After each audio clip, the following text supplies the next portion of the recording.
I sacrificed my entire history to build my husband's dream, only to discover that dream was a meticulously crafted lie designed to fund his secret life. The weight of the keys felt both impossibly heavy and wonderfully light in my palm. They weren't just any keys, they were the keys to Mark's dream. A beautiful little corner spot downtown, perfect for the bistro he'd been sketching on napkins and dreaming about for the entire 8 years we'd been married. I watched his face as he opened the small, velvet-lined box. His eyes, the warm, chocolate-brown ones I fell in love with, widened first in confusion and then in dawning, incredulous joy. "Sarah, what is this?" he whispered, his voice thick with emotion as he lifted the keys.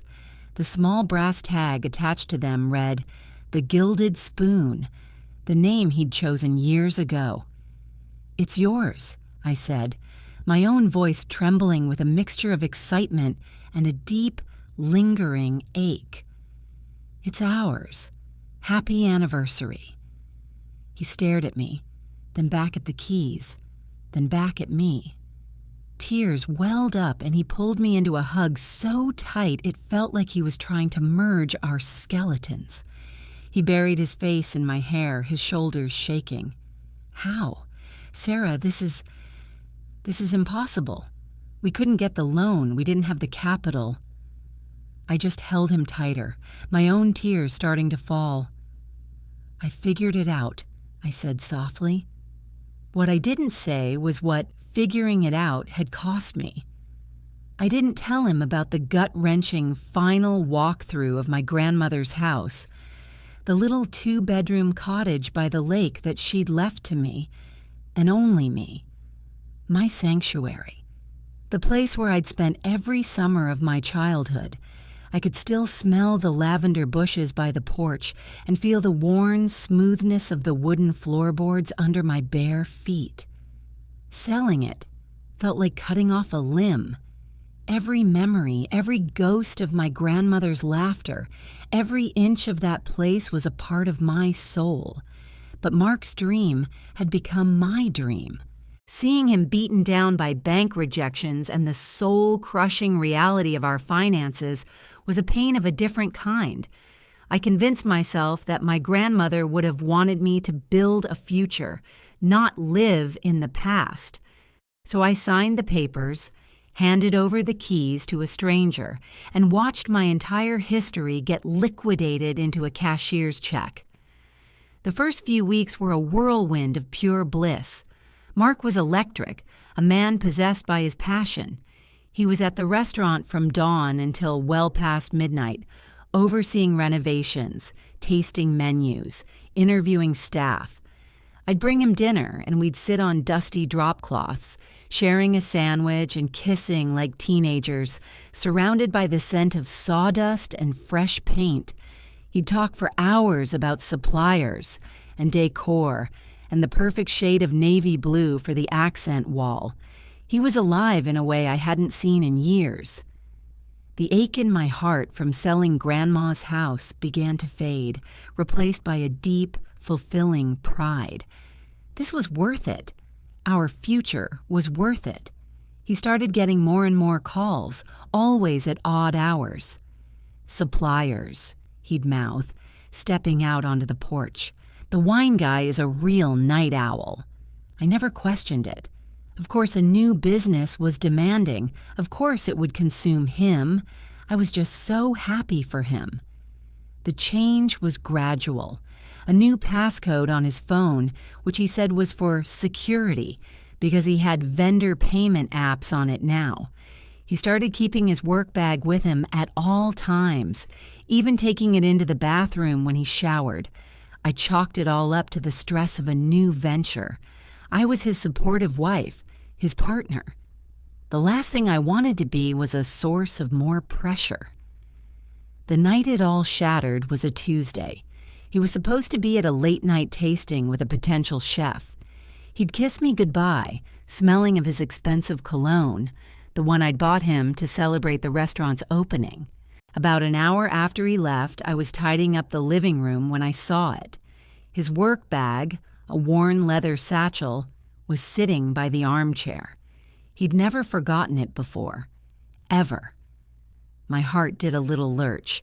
He must be so stressed, I thought, to forget something so important. My first instinct was to call him, but then a strange cold curiosity washed over me.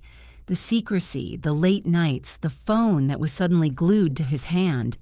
A tiny, ugly voice in the back of my mind whispered, "Just look." I told myself it was silly, that I was just being paranoid, but I couldn't shake the feeling. My hands trembled as I reached for the bag. I unbuckled the leather straps, my stomach twisting into a painful knot. Inside, nestled between a stack of invoices and a notepad, was a second phone, a sleek, unfamiliar burner phone. It wasn't locked. With a shaking finger, I tapped the screen, and the message history opened up. The top conversation was with a contact simply named C. My blood ran cold as I read the very last message she had sent, just an hour ago. "I'm waiting for you at the hotel, baby. I can't believe you actually did it. Selling that dusty old house to take me to Paris for my birthday. You are the most incredible man I've ever known." The phone slipped from my numb fingers and clattered onto the hardwood floor. The screen didn't crack. A small, meaningless mercy in a world that had just shattered into a million pieces. For a long moment, I couldn't breathe. The air left my lungs in a silent scream. My knees gave out and I crumpled onto the floor next to the satchel, the smell of its worn leather filling my senses and making me want to vomit. Paris. A trip to Paris for his mistress's birthday. Paid for with my grandmother's house. Paid for with my memories, my history, my heart. The words on the screen swam before my eyes, twisting and mocking me. "I can't believe you actually did it. Selling that dusty old house." He had not only betrayed me, he had stolen my sacrifice and repackaged it as a grand romantic gesture for another woman.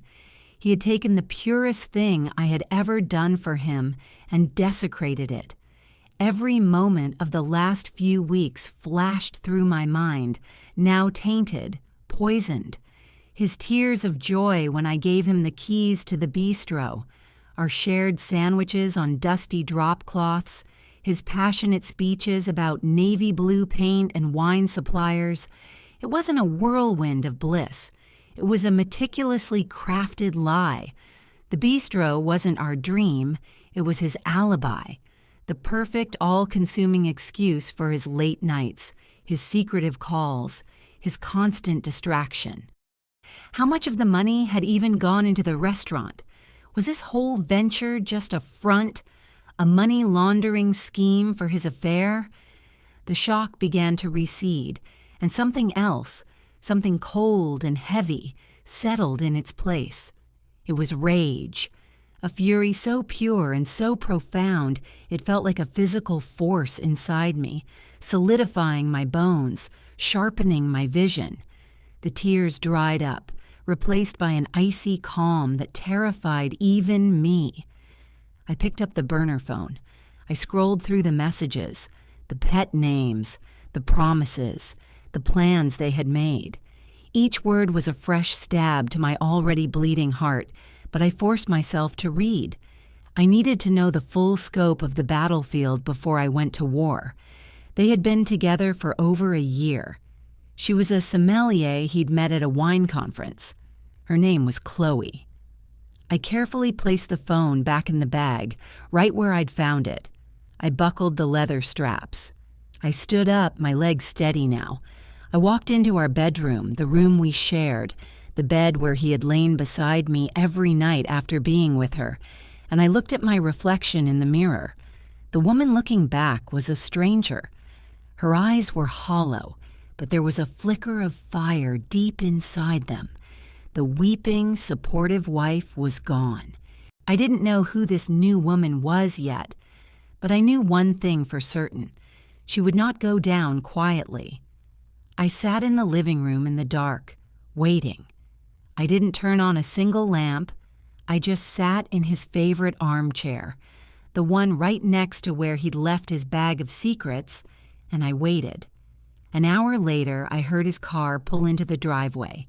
I heard his keys jingle at the door. He walked in, flicking on the hall light, whistling a cheerful tune. "Hey, babe, I'm home," he called out, his voice bright and full of energy. The tasting was incredible. We found a new chef. I think he's the one.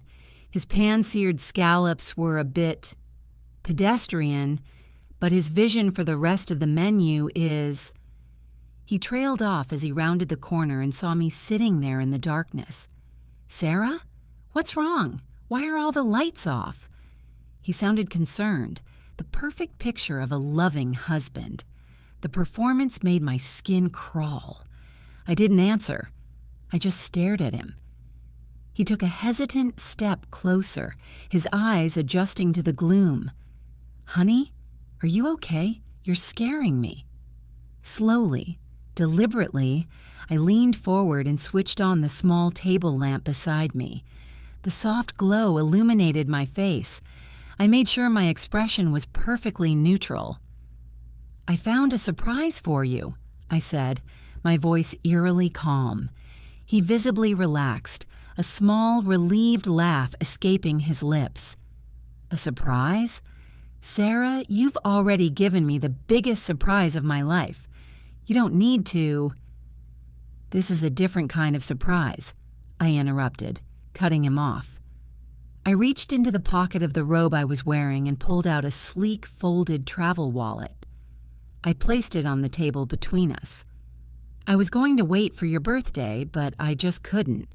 After everything you've done, all your hard work, you deserve it."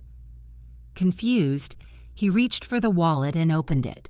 Inside were 2 first-class one-way tickets to Paris, departing in 3 days. His face went pale. He looked from the tickets to me, his mouth opening and closing like a fish. He didn't understand. He thought he'd been caught, but this wasn't the reaction he expected. "I know everything, Mark," I said softly, my voice as smooth as glass. "And I think you and Chloe should have the trip of a lifetime." He stared at me, utter shock and terror dawning in his eyes. "Sarah, what are you talking about? Who's Chloe?" I gave him a small, cold smile. "Don't worry, you won't have to lie anymore. I've taken care of everything. I even spoke to my lawyer this evening." I leaned back in the chair, enjoying the panic that was washing over his face. "It's all part of the deal, and trust me, you're going to want to take the deal." Mark's face was a mask of pure, unadulterated panic. The carefully constructed world of the devoted husband and the passionate entrepreneur was crumbling around him, and he had no idea where the next blow was coming from. "Deal? What deal?" "Sarah, you're not making any sense. Let me explain." "There's nothing to explain, Mark. I read the texts, all of them, about the dusty old house and the grand romantic gesture you made for Chloe, my sacrifice, my grandmother's memory. You took that from me and gave it to her." Each word was a cold, hard stone I placed between us. "So, no, you don't get to explain. You get to listen." I stood up and walked over to the fireplace, turning to face him. The fire I felt inside was now a controlled burn, fueling my every move.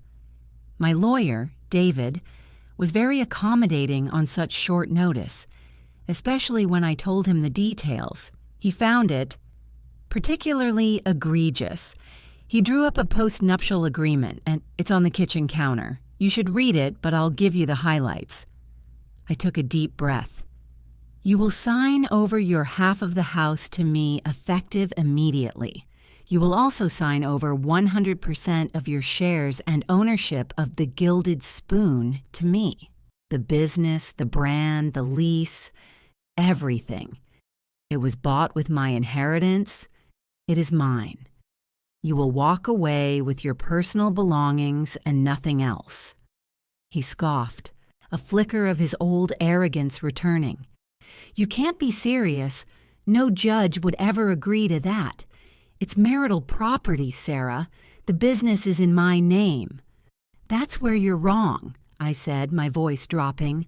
"That's where the deal comes in. You see, David and I also had a little chat with my cousin, who happens to work for the IRS. We were just spitballing, about hypothetical situations. Like, what might happen if a large sum of money from a private house sale was used to fund a business, but a significant portion of it was undocumented, funneled into offshore accounts perhaps to pay for lavish gifts and trips for a mistress." His jaw went slack. The color drained completely from his face. I had him. It was a bluff, of course. I hadn't actually talked to my cousin yet, but the seed of truth was there. I had no idea how much money he'd siphoned off, but I knew my husband. He was greedy and arrogant.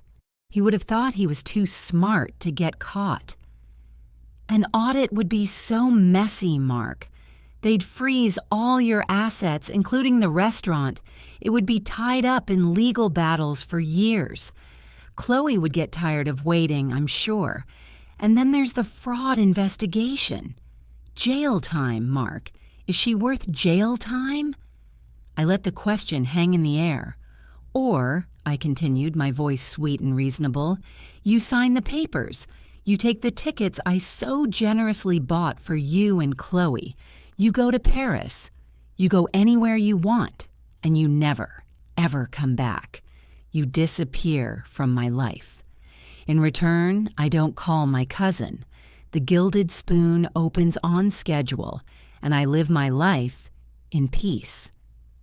He stared at the papers on the kitchen counter, then back at me, defeated, trapped. The charismatic, confident man I had married was gone, replaced by a cornered animal. He knew I had him. He knew I would do it. The woman who had sold her soul for his dream would have no problem burning his entire world to the ground for his betrayal. He didn't say a word. He walked slowly to the kitchen, picked up a pen, and signed every single page. He didn't even read them.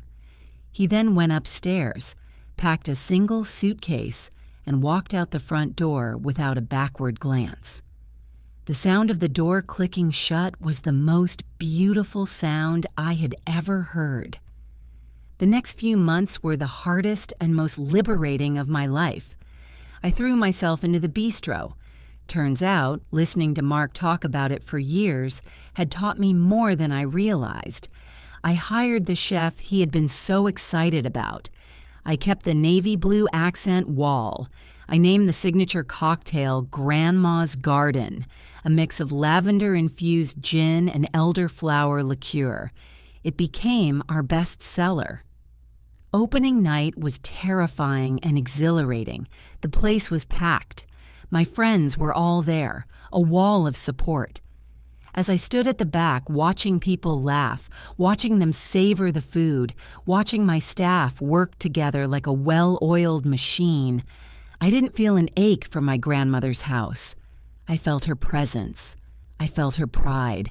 I hadn't sold her memory, I had transformed it. It wasn't a dusty old house anymore.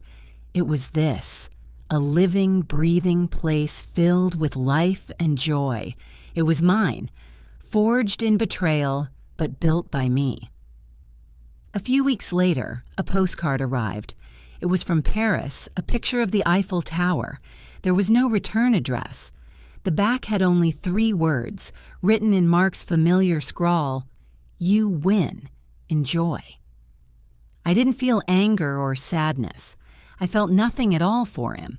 I just smiled, tossed the postcard into the fireplace, and watched it burn. I had a restaurant to run, my dream, my future.